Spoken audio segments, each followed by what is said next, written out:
నమస్కారం ప్రేక్షకులారా. ఇది మన స్పెషల్ ఎడిషన్. శనీశ్వరుడు వక్రం అవుతున్నాడు కాబట్టి ఉన్నటువంటి అన్ని రాశులకి ఉన్న ఫలితాలు మనం చూడబోతున్నాం. అందులో ఫస్ట్ గ్రహచారం ఉంటుంది.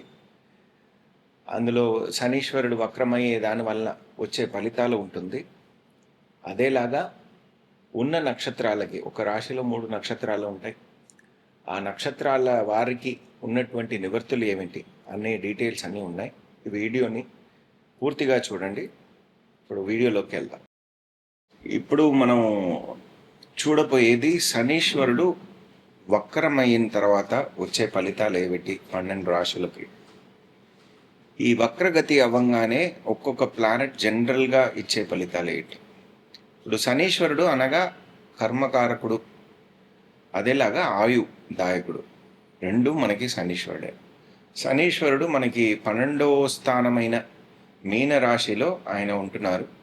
రేవతి నక్షత్రం 2వ పాదంలో ఆయనేమో వక్రమవుతున్నారు. ఉత్తర భాద్రపద నక్షత్రం 4వ పాదం వరకు వెళ్ళిపోతున్నారు.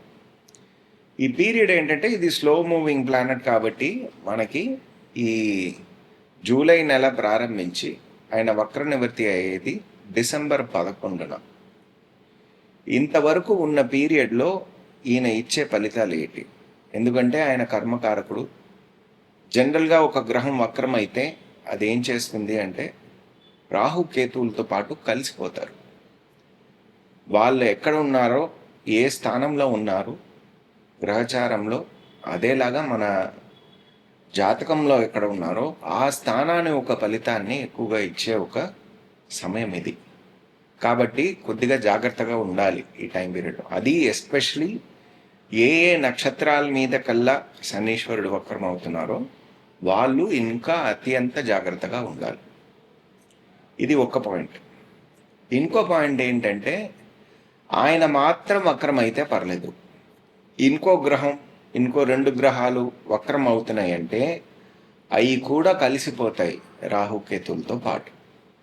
సో ఈ టైం పీరియడ్లో మనం చూస్తే శనీశ్వరుడు వక్రమయ్యేదేమో ఈ టైం నుంచి నేను చెప్పేశాను. మనకి శుక్రుడు వక్రం అవుతున్నాడు, బుధుడు వక్రం అవుతున్నాడు. అదే సమయంలో శనీశ్వరుడు కూడా వక్రంగా ఉన్నాడు.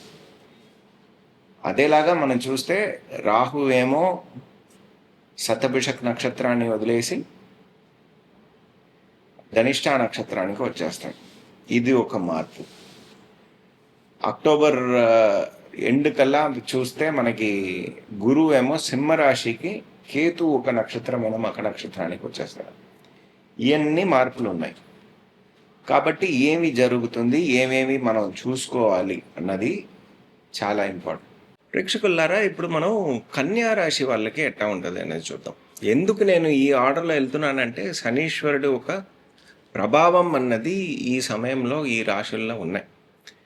ఇప్పుడు మనకి కుంభరాశి, మీనరాశి, మేషరాశి, అదేలాగా మనకి కన్యా రాశి, ధనుర్రాశి ఈ రాశుల్లో పరిపూర్ణంగా ఉంది. కాబట్టి ఇప్పుడు మనం కన్యా రాశి గురించి చూద్దాం. ఇప్పుడు జూలై 27, 26 నుంచి మనకి డిసెంబర్ 11 వరకు శనీశ్వరుడు వక్రంగా ఉన్నాడు. కన్యా రాశి వాళ్ళకి 7వ స్థానంలో శనీశ్వరుడు ఉన్నాడు. 7వ స్థానం అనగా కళత్ర స్థానం.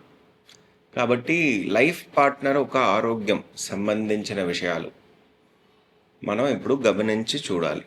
అది ఎస్పెషలీ మనకి కన్యా రాశిలో హస్త నక్షత్రం 3వ పాదం నుంచి చైత్ర నక్షత్రం 2వ పాదం వరకు ఎవరెవరు ఉన్నారో వాళ్ళకి ఇంకా జాగ్రత్తగా చూడాలి. సో ఇప్పుడు ఏమవుతుంది అంటే వాళ్ళ హెల్త్ గురించి మనం గమనించాలి. అదేలాగా మన హెల్త్ గురించి కూడా మనం గమనించుకోవాలి. ఎందుకంటే 7వ దృష్టి శనీశ్వరుడిది మన మీద పడుతుంది.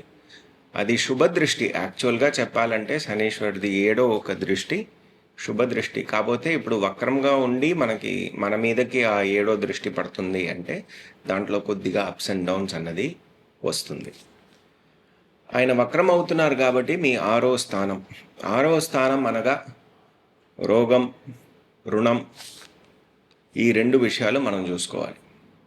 పొట్ట సంబంధించిన ప్రాబ్లమ్స్, లేకపోతే మనకి ఏదైనా అప్పులు ఏదైనా తీసుకున్నామంటే దాని పట్ల వచ్చేటువంటి విషయాలు. అదేలాగా ఎంప్లాయీస్గా ఉండే వాళ్ళకి సడన్ చేంజ్ అన్నది ఈ టైం పీరియడ్లో చేయాల్సి వస్తుంది. ఈ విషయాలు. తర్వాత మనకి ఐదో స్థానం అనగా యాన్సిస్ట్రల్ ప్రాపర్టీ సంబంధించిన విషయాలు, పుత్రప్రాప్తి సంబంధించిన విషయాలు, అదేలాగా మన తాతయ్య, నానమ్మ వాళ్ళ ఆరోగ్యం, ఈ విషయాలు. అదేలాగా నాలుగో స్థానం అనగా మాతృస్థానం, అమ్మగారు ఒక ఆరోగ్యం.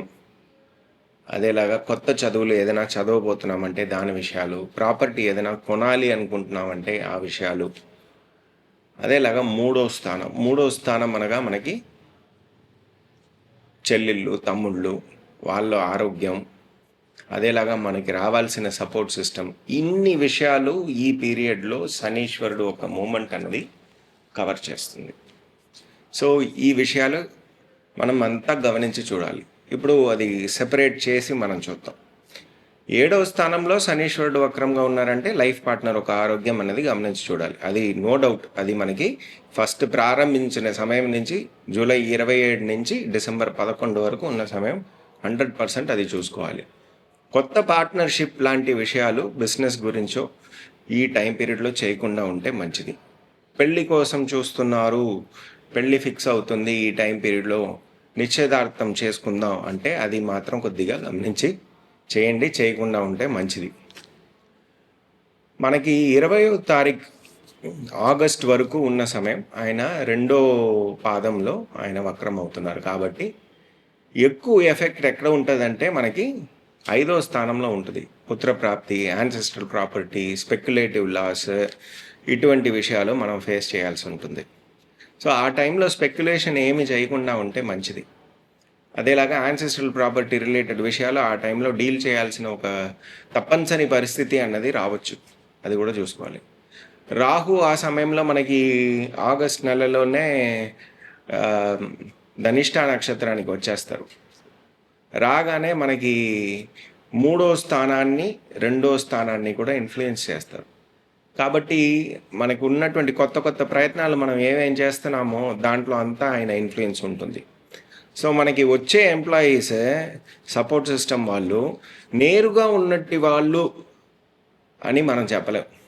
కొద్దిగా తేడాగా ఉండే వాళ్ళందరూ మనకి రావచ్చు సపోర్ట్గా. అందుకని గమనించి చూసుకోవాలి. అదేలాగా మన తమ్ముళ్ళు, చెల్లెళ్ళు వాళ్ళ ఆరోగ్యం అన్నది గమనించి చూడాలి. Family situation, fund flow situation ఇవి కూడా మనం గమనించి చూడాలి. తర్వాత మనకి అక్టోబర్ 9వ తారీఖు వరకు ఉన్న సమయం. అక్టోబర్ 9వ తారీఖు వరకు శనీశ్వరుడు పట్ల మాత్రం నేను చెప్తున్నాను. 9వ తారీఖు వరకు శనీశ్వరుడు పట్ల మనం చెప్పే సమయం అని చెప్తే ఆయనేమో ఇక్కడికి 1వ పాదానికి వచ్చేస్తారు. 1వ పాదం రేవతికి వచ్చేటప్పటికి ధనుర్రాశి అన్నది ఇన్ఫ్లుయెన్స్ అవుతుంది. ధనుర్రాశి మీకు 4వ స్థానం. సో ప్రాపర్టీ కొనడం, అదేలాగా వాహనాలు కొనడం, ఈ 2 మీరు ఈ టైం పీరియడ్లో చేయకుండా ఉంటే మంచిది.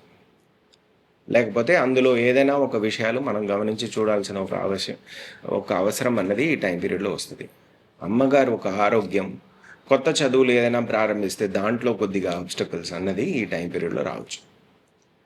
తర్వాత మనకి ఈ టైంలో అక్టోబర్ సమయంలో ఏంటంటే వింత, ఆ టైం పీరియడ్లో మనకి 3వ తారీఖు నుంచి 3 అక్టోబర్ నుంచి 14 అక్టోబర్ వరకు శుక్రుడు మరియు బుధుడు, మీ రాశ్యాధిపతి బుధుడు ఇద్దరూ వక్రంగా ఉంటారు.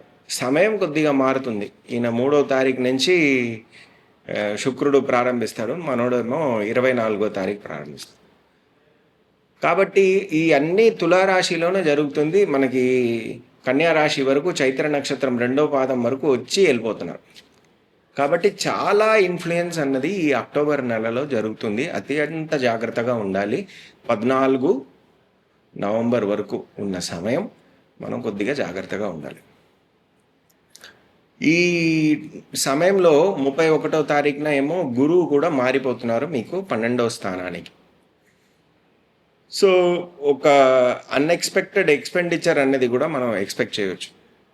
గురువు ఒక దృష్టి రాహు మీద పడడం వల్ల ఈ 31 అక్టోబర్ తర్వాత కొద్దిగా శాంతిస్తుంది, కాకపోతే శనీశ్వరుడి మీద దృష్టి పోతుంది.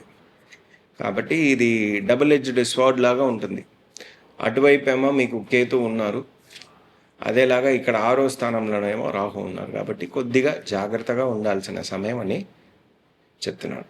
ఇందులో బుధుడు కూడా వక్రంగా ఉన్నారు కాబట్టి మనం తీసుకునే డెసిషన్స్ అన్నీ ఈ అక్టోబర్ నెలలో అత్యంత జాగ్రత్తగా మనం తీసుకోవాలి.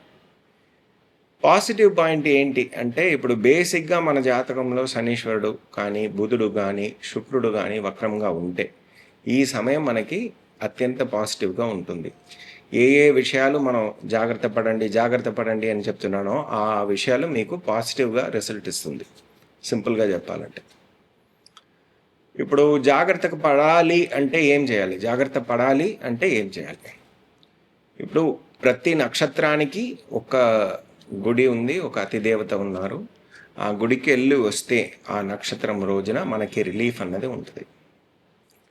సో ఇప్పుడు ఉత్తర ఫల్గుని నక్షత్రంలో పుట్టినవారు, కన్యా రాశిలో ఉత్తర ఫల్గుని నక్షత్రంలో పుట్టిన వారికి శ్రీ మాంగళ్యేశ్వర ఆ గుడి మనకి తిరుచిలో ఉంది. అక్కడికి వెళ్ళి రావడం, మంగళ కార్యాలు అని చెప్తే అవన్నీ ఉత్తర నక్షత్రానికి సంబంధించిందే. మనం కొలోకియల్గా మనం అంతా చెప్పుకుంటాం కదా, వ్యాలంటైన్స్ డే సెలబ్రేషన్ అన్నది. దేవతలకి వ్యాలంటైన్స్ డే అన్నది ఉత్తర నక్షత్రంలో, చైత్ర మాసంలో వచ్చే ఉత్తర నక్షత్రం, ఫల్గుని మాసంలో వచ్చే ఉత్తర నక్షత్రం అన్నది చాలా విశేషం. ఆ ఉత్తర నక్షత్రానికి ఉన్నటువంటి దేవాలయం ఇది.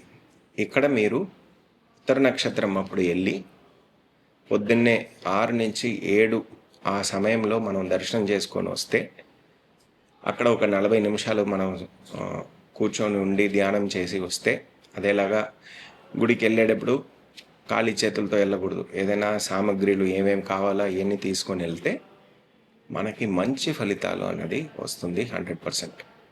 సంవత్సరానికి ఒకసారైనా ఈ గుడికి వెళ్ళి రావడం మంచిది. ఈ సమయంలో 100% మీరు వెళ్ళి రావడం మంచి రిజల్ట్ అనేది మీకు ఇస్తుంది. హస్త నక్షత్రంలో పుట్టిన వాళ్ళకి అతిదేవత ఎవరు అంటే సవిత్రి దేవతలు. కాబట్టి వీళ్ళు గాయత్రి మంత్రాలు రెగ్యులర్గా జపిస్తూ ఉండాలి. అది వీళ్ళకి చాలా ముఖ్యమైన ఒక ప్రాక్టీస్, అది వాళ్ళు చేసుకోవాలి. దాని తర్వాత వాళ్ళు వెళ్ళాల్సిన గుడి ఏమిటి అంటే శ్రీ కృపా కుంభేశ్వర. ఈ ఆలయానికి నాగపట్నంలో ఉంది. ఈ ఆలయానికి వీళ్ళు హస్త నక్షత్రం అప్పుడు వెళ్ళి వీళ్ళు దర్శనం చేసుకొని వస్తే, అది 6 నుంచి 7 ఆ సమయంలో వెళ్ళి వీళ్ళు దర్శనం చేసుకొని రావాలి.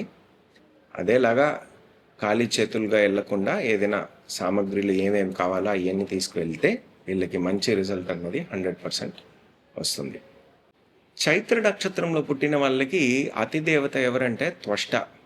మనకి విశ్వకర్మ త్వష్ట అని చెప్పచ్చు.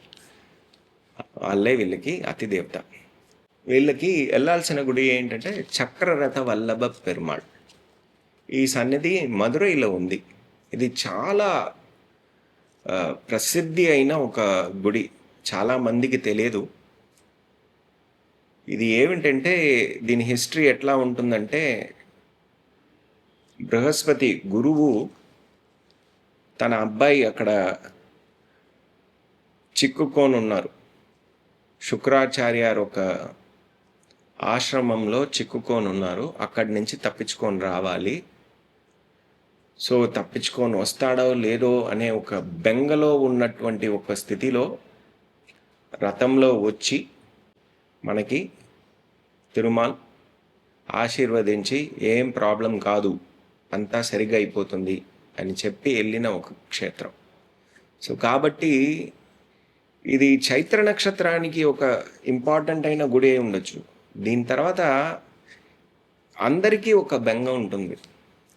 పిల్లలకి ఏదైనా ఒంట్లో బాగాలేదు, ఎట్లా ఉంటాడో, సరిగ్గా అయిపోతుందో లేదో అన్నటువంటి బెంగలు జీవితంలో ఎవరికి రాకూడదు. అటువంటి ఒక పరిస్థితి వస్తే ఈ గుడికి వేడుకోండి. ఫస్ట్ మనసులో వేడుకొని అది పూర్తి కాగానే అక్కడికి వెళ్ళి రండి, అంతా బాగుంటుంది. ధన్యవాదాలు. ఆ.